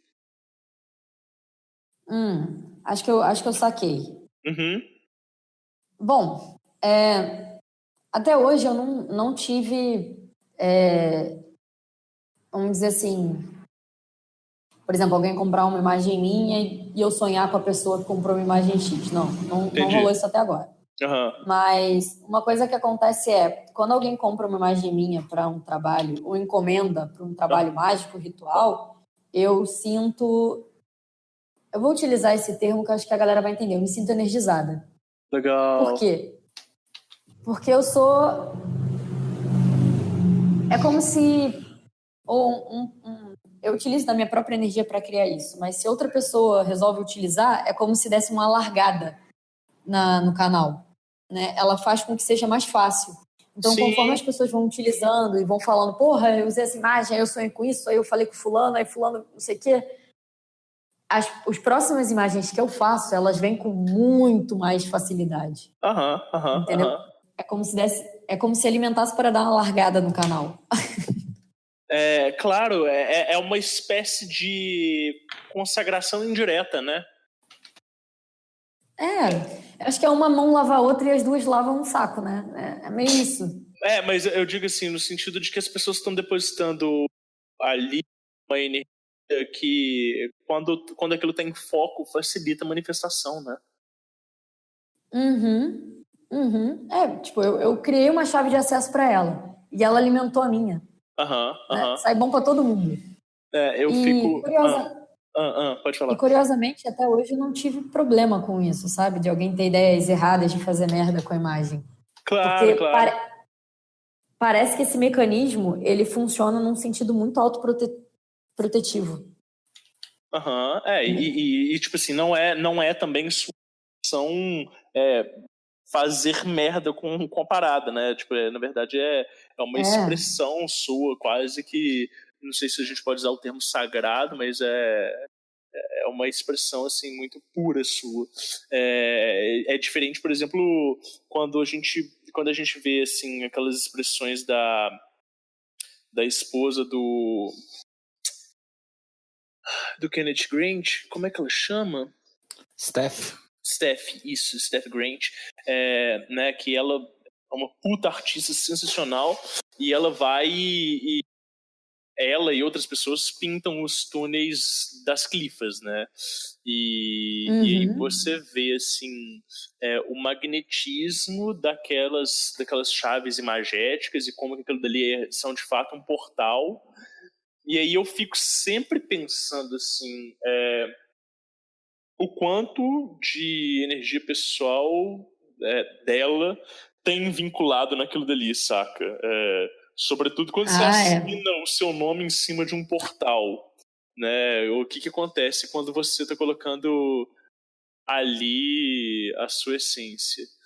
Então... Bem interessante você falar isso, porque tipo, uma das minhas maiores brigas internas é assinar ou não os desenhos. Por quê?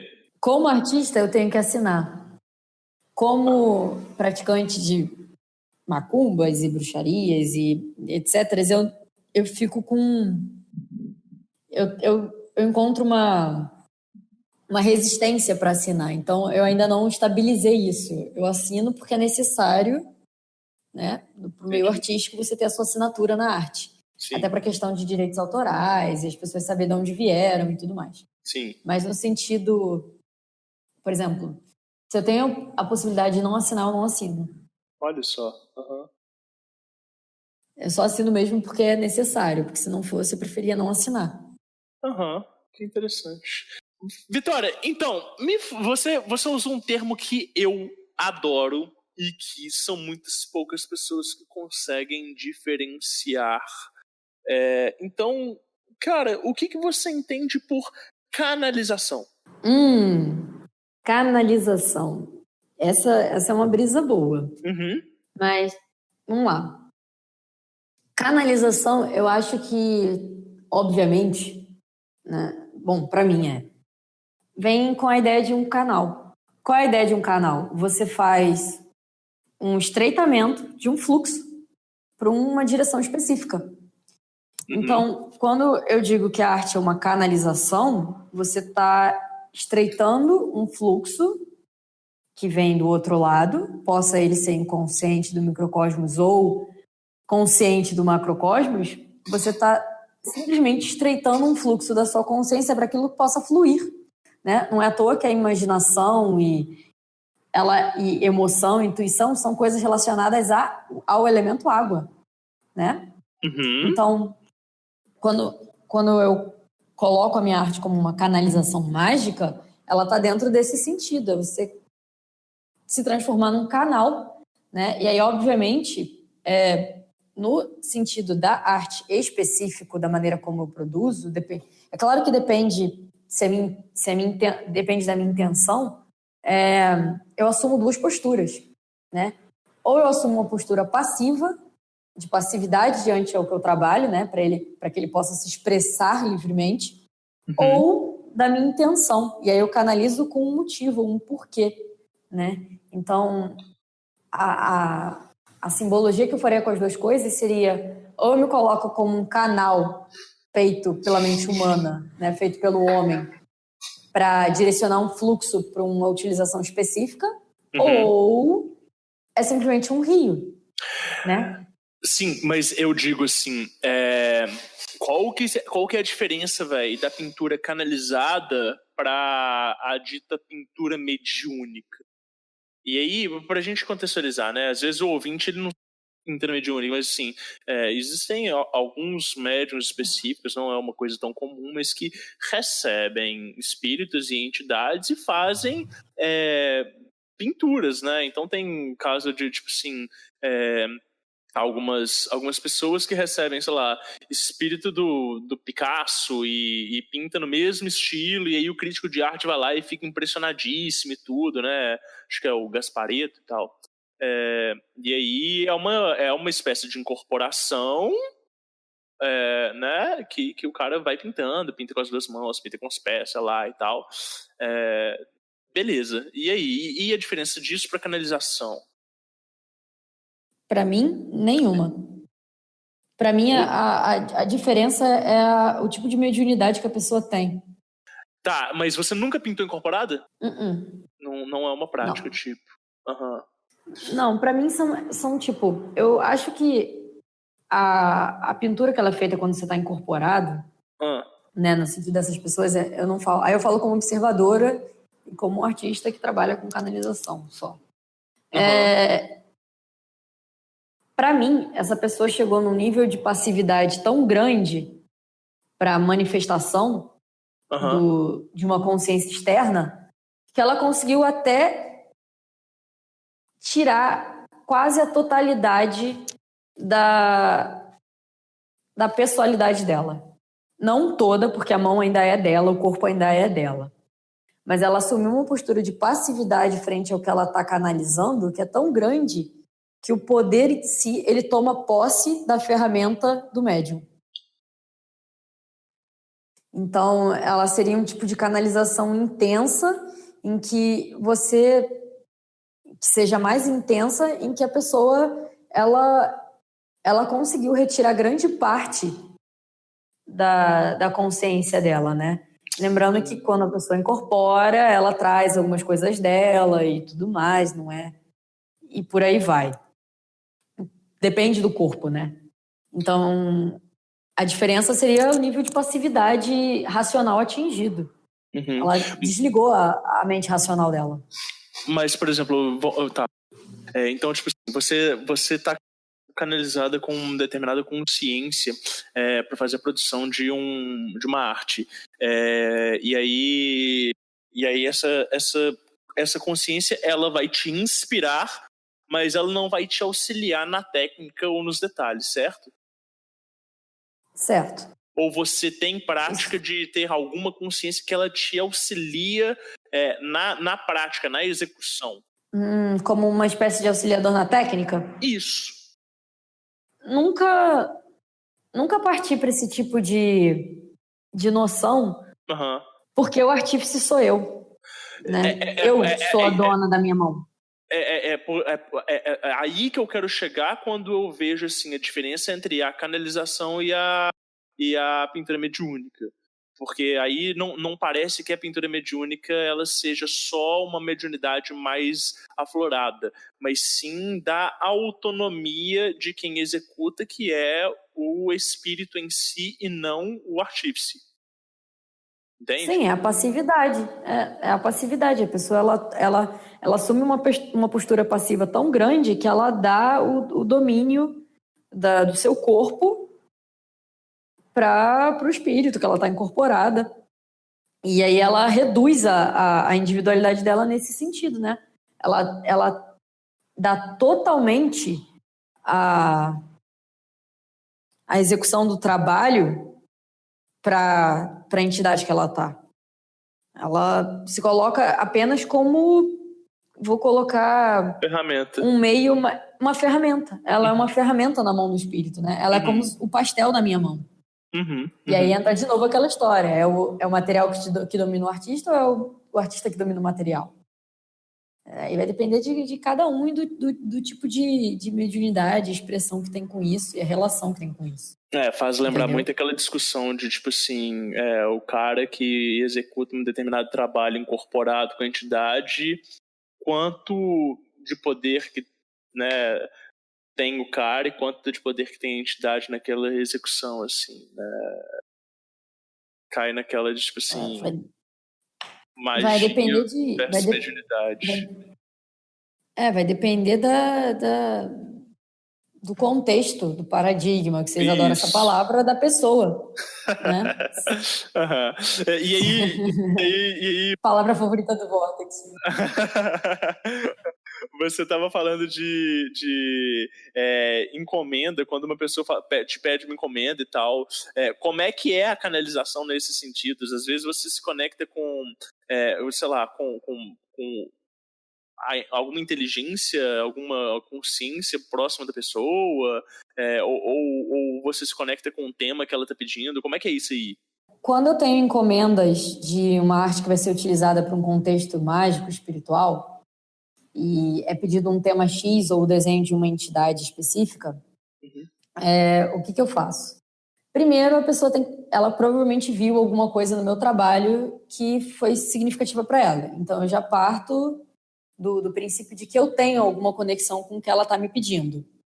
Inconsciente ou consciente, né?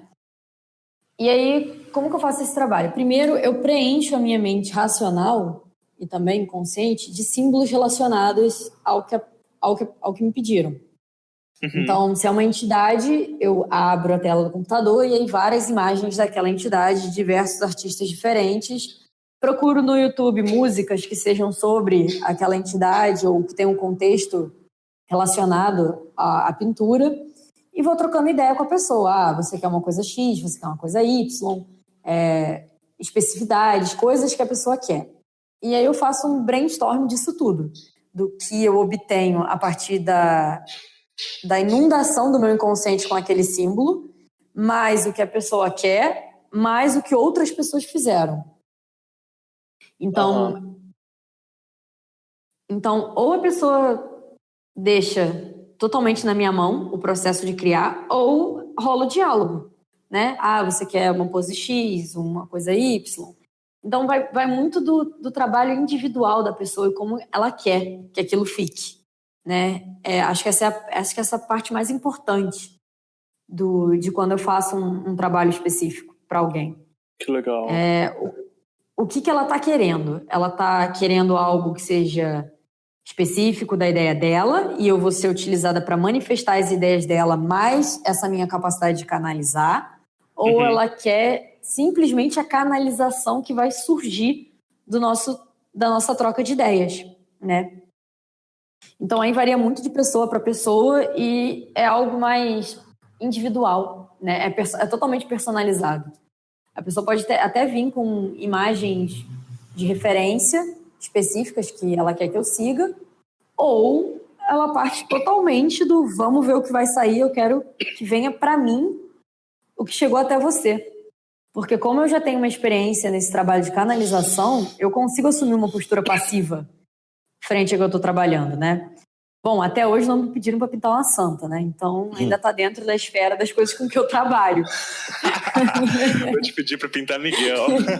Nossa, Rodrigo. Olha! Vai dar curto-circuito. Olha! Não! Só pede, eu falo. Fogo no cangaral! Fogo no cangaral! Pede, Rodrigo, que o Lucas vai utilizar e eu também. Miguel sempre utiliza. Heresia, filho. Ô, Vitória, mas, tipo assim, e alguém já te pediu pra você registrar a entidade delas? Igual, tipo, não sei se você já viu, tipo, o processo dessas pessoas que, tipo, você vai fazer a consulta com a pessoa e a pessoa, tipo, desenha o seu guia de frente ou alguma inteligência que te auxilia. Já viu isso? É porque assim, Rod, eu sou quimbandeira, né? Eu sou quimbandeira e eu trabalho com bruxaria tradicional. O lance da bruxaria tradicional é você me paga e o serviço está feito pronto. Não é tipo... vou puta pra não sei o quê, e aí a entidade X vai usar meu corpinho pra passar a mensagem. Não é assim que o bagulho funciona.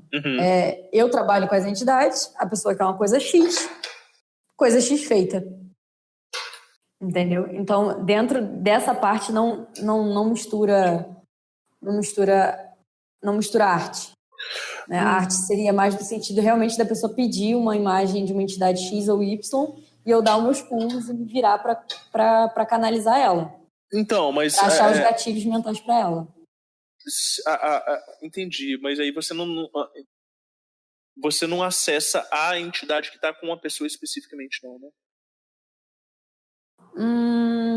Não dessa forma. Eu vou acessar ela através de símbolos e gatilhos que a pessoa quer que eu utilize para manifestar. Né? Então, por exemplo, se alguém me pede uma pombagira Y, eu vou perguntar se ela tem algum ponto de preferência, qual ponto que ela prefere, que tipo de ponto riscado ela utiliza, quais são as imagens que ela acha mais próxima. Então, ela vai me dar o substrato para eu trabalhar em cima. E aí, é trabalho individual meu, pessoal, de como eu vou canalizar isso dentro da minha lógica como artista e não tanto como médium, entendeu? E sim mais como o que eu posso levar para aquela pessoa com a minha técnica. Entendi. Para a gente começar a caminhar esse papo delicioso para algum encerramento, eu queria que a Vitória comentasse um pouco sobre os trabalhos recentes que ela tem feito. Os últimos trabalhos que eu fiz, que eu estou fazendo...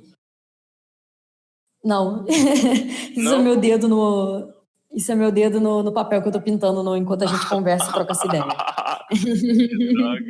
Os últimos trabalhos que eu fiz, assim, com o que eu tô envolvida atualmente, além da pintura, são ilustrações de livros com conteúdo mágico, oculto e esotérico, né? O último livro que eu participei das ilustrações, né, ilustrações específicas feitas pro livro, foi um relançamento do livro Exu, do Aloysio Fontinelli, né, que é aquele clássico da Umbanda e tal, que fala sobre os pontos riscados, que traça aqueles parâmetros com a OS e tudo mais, né, que é tipo o dinossauro da Umbanda. Que legal. Eu refiz as ilustrações para a editora Parcival e todas as ilustrações foram feitas em desenho automático, né? Então, todo o trabalho desse livro, ele surge com a proposta de desenho automático dentro da utilização dos pontos e da canalização passiva, né, para ilustrar o livro, né? Eu fiz junto com o Eba Lima, que é um puta ilustrador, que tem aí que tá sempre próximo desse movimento Exu, Pombagira e tudo mais, que também é do culto de Exu e Pombagira. Então esse trabalho, ele traz 2 ilustradores brasileiros que trabalham com Exu e Pombagira específico para esse livro. Então ele foi feito em Nanquim, e ficou um resultado bem bacana. Eu tive retornos bem positivos da participação desse livro, né? Ficaram pontos de poder em imagens. Que legal, velho. E um outro trabalho que eu estou fazendo agora, que ainda não foi lançado, ele está em processo de desenvolvimento com o autor, é o Aldorunica Kama Sutra, do Thomas Carlson. Olha só, inédito, conteúdo inédito. Anunciamento inédito, que é o trabalho do Thomas. Você viu o primeiro em Vortex Caoscast? Breaking news, e não é fake news. Eu tô trabalhando com o Thomas Carlson no próximo livro dele, que é o Aldorunica Kama Sutra. É um livro sobre posições sexuais, utilizando aquela ideia da yoga rúnica, né? Onde você faz as posições com o corpo, dá a forma gráfica das runas como uma forma de canalizar e manifestar o poder das runas. Então a gente está desenvolvendo esse trabalho em conjunto e será uma ilustração para cada posição do Kama Sutra, né? Do Aldorunica.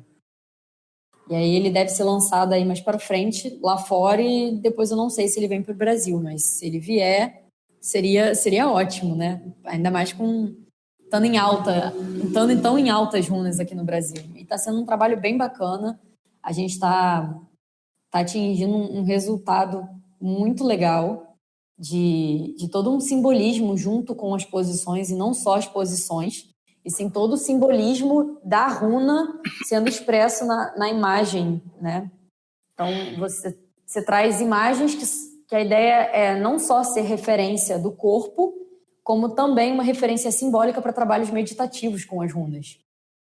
Aí a gente está nesse processo aí de desenvolver cuidadosamente o simbolismo de cada imagem, e aí tem uma parte que está a cargo do artista e tem uma parte que está a cargo das preferências do autor e o que o Thomas quer, expressa em cada uma das runas e tudo mais. Está sendo um trabalho bem bacana. A gente está desenvolvendo e dentro desse lance de trabalhar com inspiração sonora, tem alguns trabalhos que ele fez com a banda Therion sobre o Aldorúnica. E aí, então, está sendo utilizado o som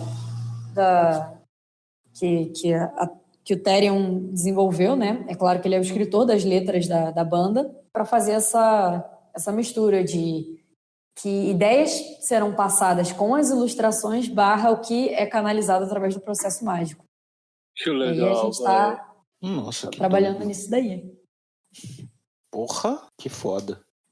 Então, seguindo a nossa tradição do Vortex, antes de nós passarmos para os finalmente, nós temos algumas perguntinhas que Rodrigo Vignoli fará com muito esmero para você, Vitória. Será? Sim, mano. Por que não? Não, eu sei, tô brincando. Peraí, deixa eu pegar aqui. Ai, caralho, essa parte vocês não me contaram. Vitória Lisboa! Como vai você, minha querida? Você está pronta? Prontíssimo, manda ver. Vitória, para você, qual é o objetivo da magia? Qual o objetivo da magia? Sintetizando, ela não tem um objetivo em si. Quem dá o objetivo é cada um que pratica a magia. E isso aí vai variar de cada um e da maneira como entende.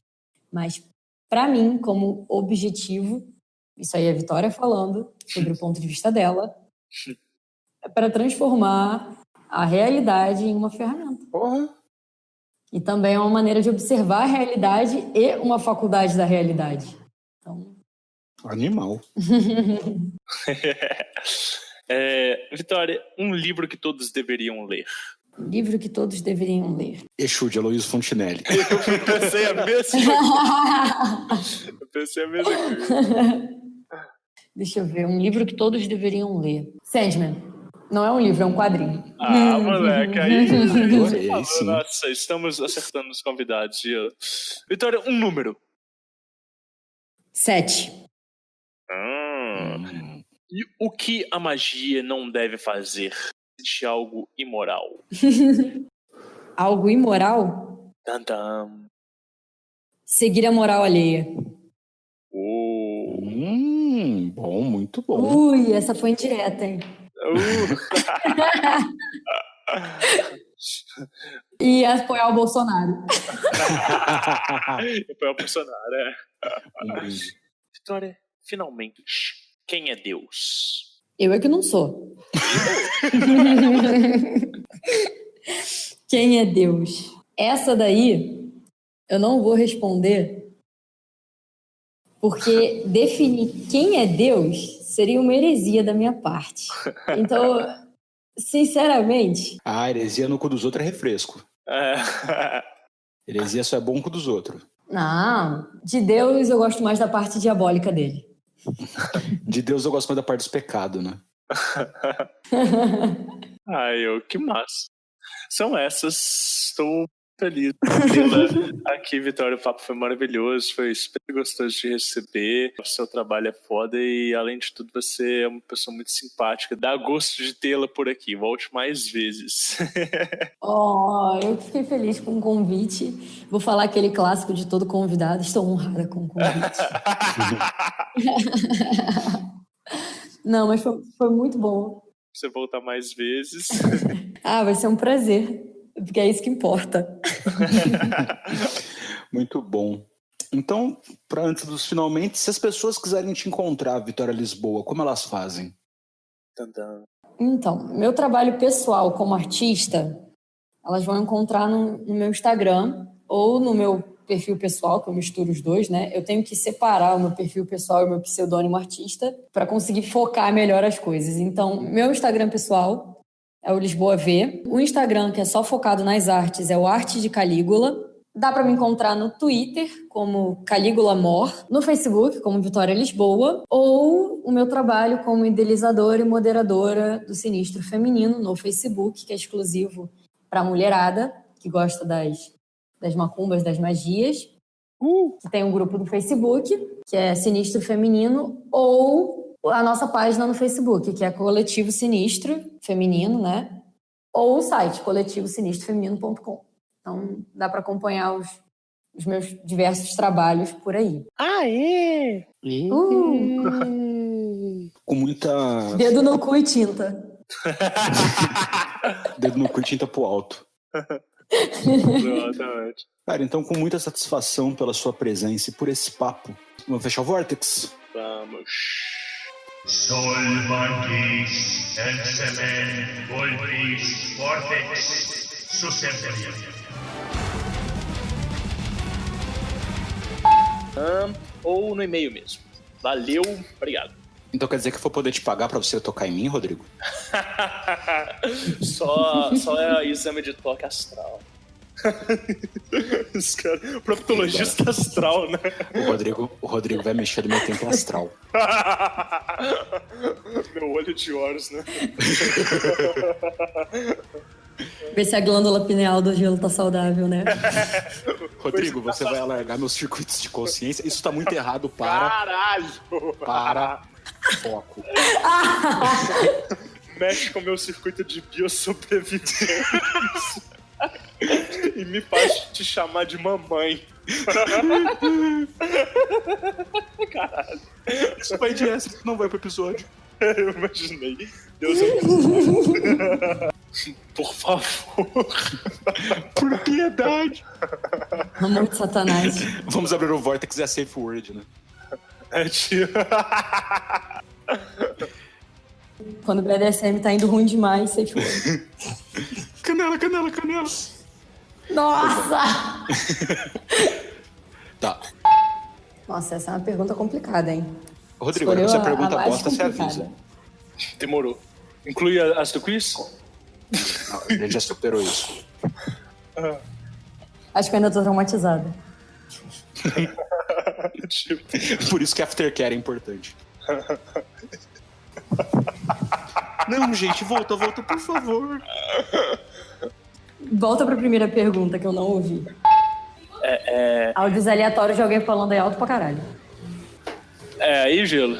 É aí. Será que é... Ai, cara, aqui o pessoal voltou aqui na piscina. Deixa eu fechar a janela de novo. Não voltaram pra piscina, não. Que estranho. Que piscina? Deve ser as paradas. O pessoal de casa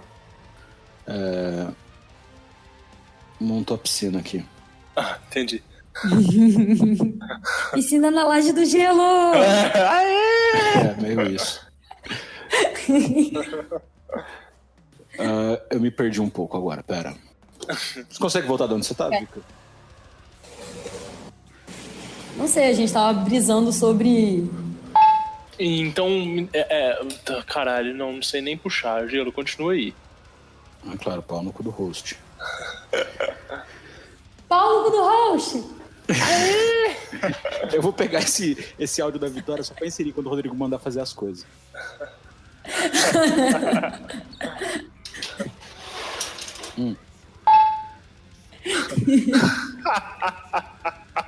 Vocês dois são ridículos. Rodrigo, vou falar uma coisa que eu não digo há meses. Eu odeio todos vocês. Eu odeio todos vocês. Ok. Ok. Pau no cu do host!